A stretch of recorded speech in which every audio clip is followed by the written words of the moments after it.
Illegal immigration is turning into a crisis across the country, and it's not because we lack laws, but because those laws are being ignored. According to new statistics from the Department of Homeland Security, dozens of gang members, including members of MS-13, are prowling the streets because sanctuary policies let them go free. Two-thirds of the released gang members were in California. Apparently, that state's only problem with illegal immigrant criminals, it seems, is that they don't have the right to vote yet. Meanwhile, in Massachusetts, an illegal immigrant working as an Uber driver raped a passenger and has now fled back to Ghana. And in Washington, President Trump's Supreme Court pick, Neil Gorsuch, just sided with the court's liberals to strike down a law ordering the deportation of immigrants who commit violent crimes. Raul Reyes is an attorney and immigration advocate, and he joins us. This rape victim, she's made her name public, right. Emily Murray, because she now basically has no redress from the courts. Right, unfortunately. What's the deal with that? Who's to blame? Well, you know, when we look at the facts in this particular case, it is really, honestly, a big mess all around. First question, why was Uber even employing this undocumented person? Well, the answer is number one. They employ a lot of illegal aliens. Well, that in itself, even I know Uber employees are considered contractors, but still, we all know anytime you get a job in this country, you're supposed to fill out your documentation. So that's the first problem.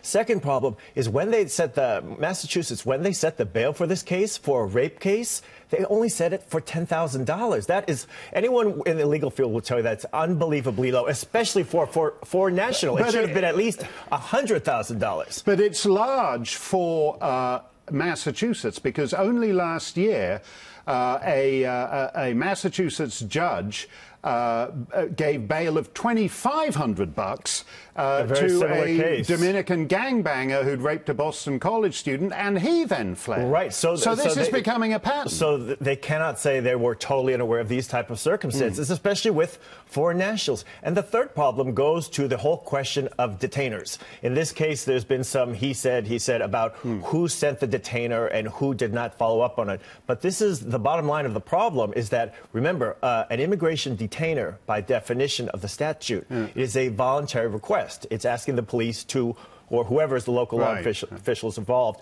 to hold this person for ICE. In Massachusetts, because it's the sanctuary jurisdiction, they did not do that. But you know what? Even if Massachusetts were not a sanctuary jurisdiction, that's a problem, because ICE detainers are voluntary. If ICE really wants to get someone, if they want to take someone off the streets and they think they have reason to do so, they need to get a criminal warrant, which requires a finding of probable cause. But in this case, in other words, you need probable cause for someone who is for a warrant for someone who's not even in the country. But just let's not let these Massachusetts authorities off the hook that easily. This detainer was sent to the local police, who then sent it to the district court, and the district court basically declined to pass it on to the county attorney. Isn't this the culture in Massachusetts of a sanctuary state, where, in effect, this guy, like the guy last year, we're getting to this where illegal immigrant Uber drivers who commit rape, they're not quite a separate category of crime, but they're getting that way.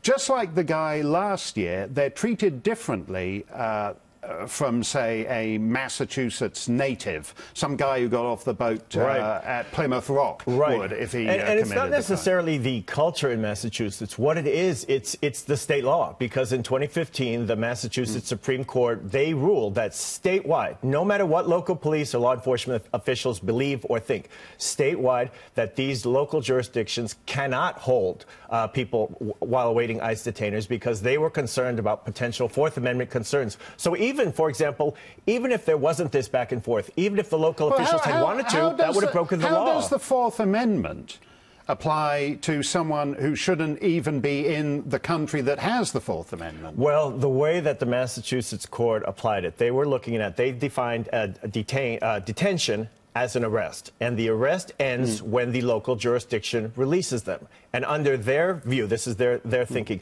if you hold them again for another 48 hours, which is what detainers do, that constitutes a second arrest, and therefore that's where you have the Fourth Amendment concerns about unreasonable searches and seizures. But that's their reasoning. So their reasoning is that there's 7 billion people on the planet, and if this guy who's back in Ghana has a pal who'd like to come to Massachusetts and rape a woman, that pal in Ghana knows he's covered by the Fourth Amendment, even though he's in a country that doesn't have the Fourth Amendment. Well, I wouldn't say that, but I would say what I think it's important to know about detainers, what I think everyone should know, whether you're in favor of sanctuary cities and jurisdictions or not. ICE issues about 100,000 detainers a year, okay? Of that number, in 2015, which is the year where we have the fullest statistics, only 61% were not followed up on in any way. There was no call to the local jail. They didn't show up. Nobody, arrived to pick them up. Only 15%, and that's 1/5, actually resulted in a deportation. So that goes back to the notion that if ICE were serious about getting these people, and Homeland Security were taking it seriously, they would get the criminal warrant, because then the local jurisdictions, there's no belief system, there's no Massachusetts court decision. It's the law that they must hold them. Well, thank you for explaining that the detainer is, in effect, just meaningless bureaucratic mumbo-jumbo. It's a request. Raul. It's just a request.